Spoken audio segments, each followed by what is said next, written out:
everybody. It's the back half of the vlog week, and we just finished yoga. I was the only one who showed up this morning. Usually we actually have about like 4 or 5 people. It's kind of cool though, because Brooke basically just asked me what I wanted to work on, and so I was able to just tell her I wanted some feet stretching, leg stretching, connection with the lower half of the body, and that's exactly what she did. Today's an extra special day.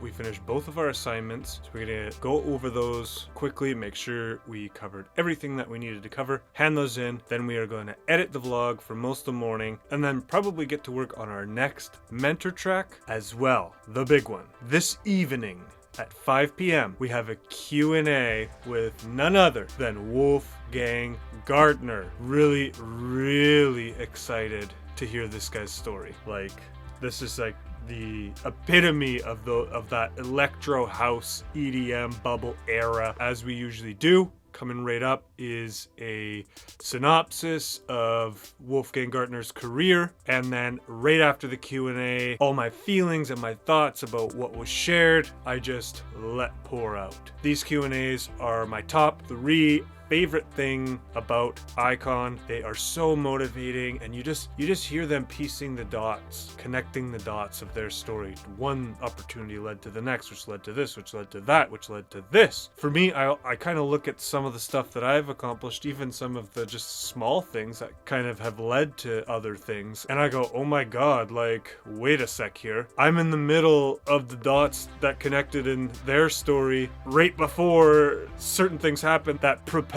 them into the success that they now have today. It's just amazing to bring awareness into these stories and how I can relate, and just listening to the artists. As I said, just finished up that yoga session. Gotta get our breakfast into us, and we gotta get on these assignments. All right, we are about 15 minutes out from the Q&A with Wolfgang Gartner. Most notably for me, this guy has tracks with deadmau5, Channel 42, Illmerica. He's got this new track out with Kill the Noise called Battle Stations, and the way that he does the bass on that track is absolutely insane. It's almost like the sub bass is in stereo as well as mono, and if you have good speakers, it absolutely slaps. I'm so excited about this Q&A. Let me give you a little history about Wolfgang Gartner. The most commercial alias for Joey Youngman, DJ and producer, who also recorded as many other names, but Wolfgang Gartner was an outlet for his active and noise-packed electro house productions, which contrasted greatly with his more sophisticated, tasteful deep house releases. Youngman didn't reveal that he was behind Wolfgang Gartner until 2008,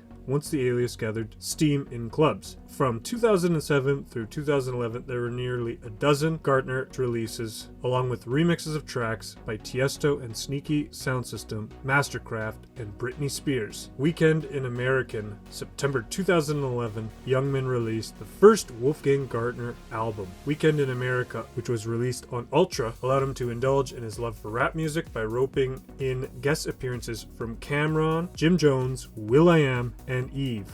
Additional singles on Ultra followed over the next several years, leading up to his second proper album, 10 Ways to Steal Home Plate. His most recent track is a collaboration with none other than deadmau5, and a follow-up to their Channel 42 song called Channel 43.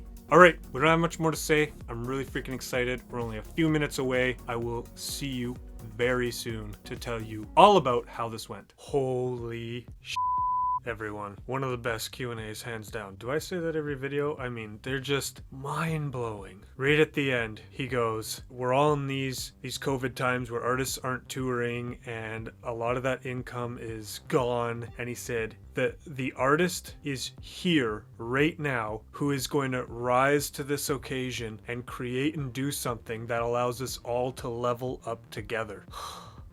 It was like bringing me to tears. You know, it just takes like one moment of inspiration to band together with somebody else and create something that just changes the world for the better. And I feel like, you know, a lot of people don't know that they're doing it while they're doing it, and then in retrospect, it's just like, you did that. And for him to give us that little bit of encouragement and inspiration to say that, you know, the future of music, the people who are at Icon and not even Icon, but just the people who are making music and making art, and it's just so inspiring. A couple of the tips he gave was like, he mentioned, he calls it these buffer days, where like he would specifically intentionally spend days just making presets, making loops, doing sound design, and that's what he would do for that day. And then that leads me into a quote he said, which was, "The process of preparation helps build you up to be creative." If you're always just going in there willy-nilly and you don't have templates made, you don't have any sound design, you're just kind of going through presets or you're scrolling through endless amounts of kicks, it's a big time waster and really takes you out of the actual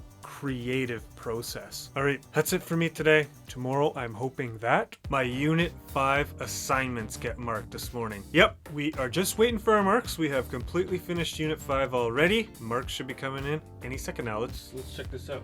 Oh, I got a couple notifications. We're marked. Let's check this out together for the first time. Okay, so we are in the synthesis project here, and 85%. Not the best, but there was one part, like, it felt like the original file, like the notes would drag out, and no matter how I adjusted the knobs, it just wouldn't do that for me. There was like this almost overlap, and I could not get it. So mine kind of stopped a bit more abruptly, and his keeps going. So there is like an answer key video that actually shows you how to exactly recreate those sounds. So I'm going to take a look at that after. Marks just came in for my EQ and compression assignment. What did we get? 90%. Compression, EQ, sound design, like that's the stuff that takes decades to really understand. So these marks are really good for me. I'm really proud. That's it. Unit 5 done. I got one thing coming up to show you for Future Friday, and I'm really excited about that. Welcome back to another episode of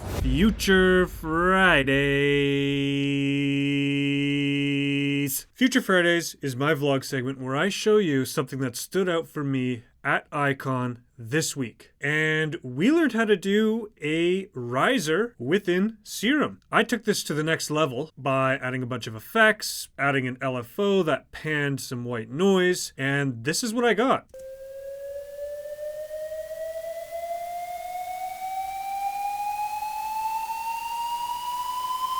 So I'm going to show you how to do that. Drag in Serum. Let's bring this down here, and now we have this sound.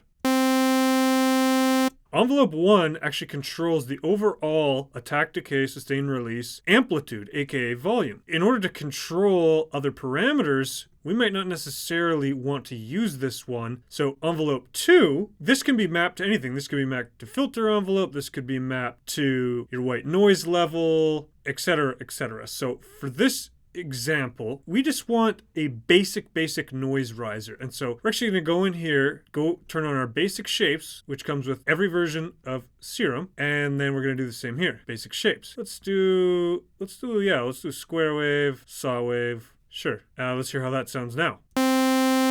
So let's go over here, turn our filter on. Let's increase that to 24. Gives it a steeper angle there. We got to make sure that this is highlighted so it controls oscillator B and puts oscillator B through the filter. Let's first sort out this filter. So if you go over here, when you click on one of these, this little crosshair comes up. So we want to click and drag that crosshair over to our cutoff. So you'll notice here, on the dial, we now have this animation and it's increasing and decreasing. Well, it's doing both sides and we don't want that to happen. So what we do is we press Shift Option Click, and now it'll only do one side. I'm forgetting the name for that. I think it's like, basically it changes it from doing both sides equally to only doing one side. And this is what we need, because we only want to increase. This would be decreasing the filter. This would be increasing the filter. So this is how far we want it to open. So we're going to turn this down a bit. All right, so we have this set. Now we can go into our envelope 2 and we can start shaping our ADSR. This is what? An 8-second 4-bar MIDI, and you can pretty well just put this on any note and just kind of drag it out. I mean, it will obviously change. So it's cool because you can actually make these risers in key. If we want this to gradually increase, let's drag this out to 8 seconds. And as you saw, I mean, I did use this to zoom in. Now that we have the attack set to 8 seconds, it should basically follow that all the way up. And with our little envelope modulator here, we are going to see how this sounds.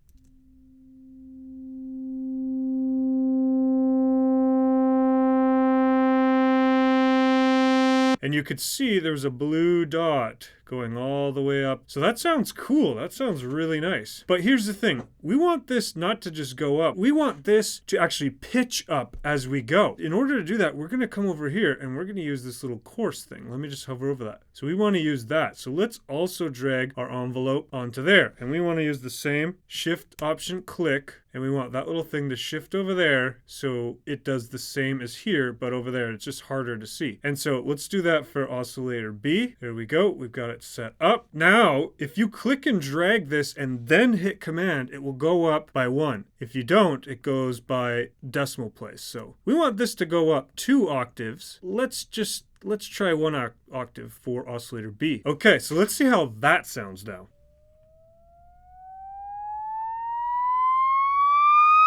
Okay, yeah, we're blowing eardrums. Let's bring these down 2 octaves. There we go.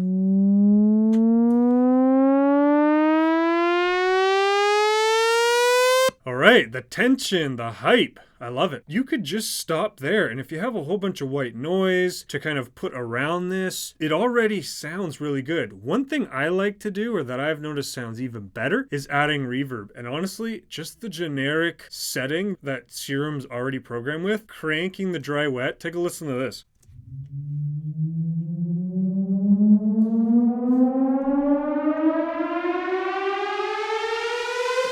Whoa, sounds like a race car there. And yeah, so for me, actually getting hands-on and learning how to do this stuff is amazing. It just means that I have more control over what I'm doing versus just scrolling through sample packs, waiting to hear an effect that possibly sounds good in my track. All right, that is it for Future Friday. I hope you learned something. I will see you next time.